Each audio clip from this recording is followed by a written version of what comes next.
The member for Kitchener-Conestoga has given notice of dissatisfaction with the answer to a question given by the Minister of Transportation. The member has up to 5 minutes to debate the matter, and the parliamentary assistant may reply for up to 5 minutes. I now turn it over to the member from Kitchener-Conestoga. Well, thank you, Speaker. I asked for this late-show debate due to my complete dissatisfaction with the response I received relating to questions to the Premier on her all-day two-way promises for GO service to and from Kitchener-Waterloo. Specifically, I was seeking clarity as to why the people of Kitchener should believe the Premier's often-repeated promise on all-day two-way GO, when there was a complete lack of timelines and details in the 2016 budget. As well, I asked for further clarity as to the post-budget remarks made by the member for Kitchener Centre, indicating to CTV's Abigail Beeman that there will be a very substantial announcement on all-day two-way GO before the summer. Again, the question was, Speaker, what was so substantial about this supposed announcement that it didn't make its way into the budget? Not only did the minister make no attempt whatsoever to answer my direct questions, Speaker, he chose to muddy the waters even further by referencing, 1, transit initiatives across the province when we in Kitchener continued to wait. The second, my voting record against tax and spend Liberal budgets. And 3, on our own leader's record. First, I would ask the minister not to keep heaping on the insult of top of injury by continuing to remind us in Kitchener of the fact that while his government continues to invest in transportation needs in other parts of the province, we remain waiting in line, receiving empty words after empty promises that move us no closer to all-day two-way GO enhancements our commuters require. Second, I don't vote for Liberal debt and deficit budgets that jack up taxes and wasteful spending and completely fail to deliver on services we've been promised for years. Get back to me when you have a budget that doesn't continue the woeful and wasteful trend of the last decade. Third, we should be thankful for our leader's record in working as part of a previous Harper federal government to control spending and balance budgets to ensure there is more to invest in the vital priorities we all share, like health care and, yes, infrastructure among them. Just like our major infrastructure announcement in Kitchener-Waterloo, the LRT, the federal government, 1/3 commitment fulfilled the promise. Of course, the Liberals, 2/3 promise, oh, but we're going to pull a third, sticking it to local taxpayers. But look, I got to get back to the background that brought us here today and the questions that I had voiced earlier this morning. Speaker, it's now been close to 2 years since the Premier came down to Kitchener to make a pre-election promise, re-announcing the addition of Kitchener GO train service after having cancelled it in 2010 and committing all-day two-way GO. A few months later, she formed government. She stated more trains would be added immediately, adding that the full two-way service will take a couple of years. Her then Minister of Transportation, now the Minister of the Environment, doubled down on that commitment, but in the true spirit of Liberal stretched promises, stretched the timeline to 5 years.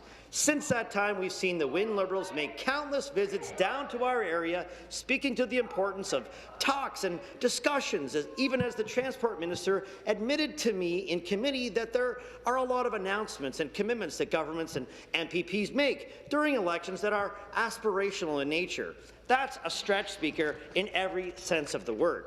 And then in November, we learned what a stretch it was when the member for Kitchener Centre reported that all-day two-way GO, not 5, but actually more like 10 years away, accompanied by a sob story about federal jurisdictional hurdles in their way, as if they weren't aware of those issues when they first made their commitments to garner votes.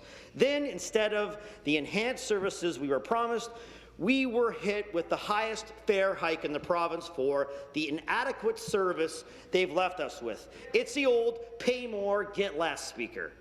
And so it goes on. While we in Kitchener continue to wonder if the trains will ever pull into the station, all the while we see other areas receive their regional express rail expansions as we continue to wait. Which brings us back to the 2016 budget, a budget that the Kitchener Centre MPP told reporters knocked her socks off due to the series of mentions of Kitchener-Waterloo in the text. Well, as I indicated this morning, Speaker, talk is cheap, and I would advise the member to keep her socks on because empty words aren't bringing the trains to Kitchener any faster. The budget does absolutely nothing to move us closer to the delivery of this vital transit upgrade we were promised years ago. You'd think after 2 years they would have gotten around to an agreement with freight partners the budget says is key to delivering all-day two-way. It's one thing to make promises, but a budget document is where government spells out detailed plans and timelines. I thought that we would have seen more than discussions and hope-for agreements that continue to leave us at the curb. Today's lack of clear response leaves me believing it's more of the latter. All talk, no action. Thank you. The parliamentary assistant to the Minister of Transportation has up to 5 minutes to respond. Thank you very much, Speaker. And as a parliamentary assistant to the Minister of Transportation, I'm pleased to have the opportunity to address the member's question. As the Minister has said on many occasions in this House, we know how important public transit is to managing congestion, connecting people to jobs, and building communities. That is why our government's making the single largest transit and transportation infrastructure investment in Ontario's history through the Moving Ontario Forward plan. Now, this is a plan, Speaker, that will invest $13.5 billion in improvements across the GO Transit network to both increase ridership and reduce travel times. Over the next 10 years, commuters can expect more than a doubling of peak service and a quadrupling of off-peak service compared to today. And weekly trips across the entire GO rail network are expected to grow from close to 1,500 trips to nearly 6,000 trips. Speaker, as a representative of the Waterloo region, as well as a parliamentary assistant, I would be remiss if I didn't take a minute to stress the importance of the government's plan to deliver on GO Regional Express Rail, especially and particularly on our promise to deliver two-way, all-day GO service to the Waterloo region. And we're already delivering on this commitment. In 2014, we acquired 53 kilometres of track between Kitchener and Georgetown because we know that ownership of the railway corridor gives the GO trains traffic priority and supports our ongoing expansion and improvement plans. There you go. And this past August, Minister Del Duca announced that we would be adding 14 additional midday off-peak trains on the Kitchener corridor from Mount Pleasant Station to Union Station.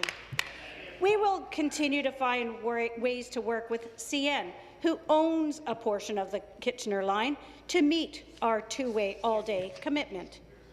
The member from Kitchener-Conestoga, who at every opportunity has voted against budgets that support growth in his community, is fond of believing that major infrastructure projects can be built in the blink of an eye.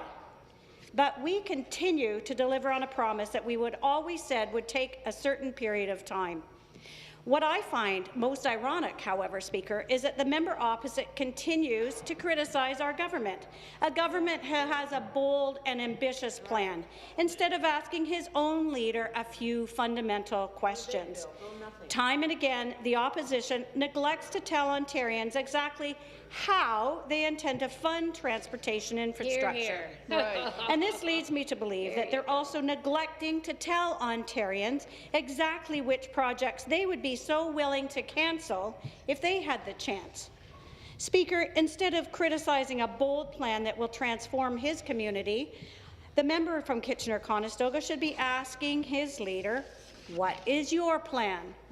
Because day after day, in debate after debate, in questions asked during question period, what the opposition continues to do time and again is to make it abundantly clear they have no plan. Speaker, our government believes that a strong plan to build Ontario up we will continue to deliver tangible results to the communities across this province, including the communities in Waterloo region. Thank you, Speaker. Yeah.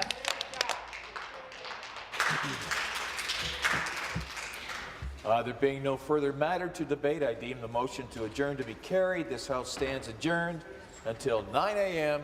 tomorrow morning.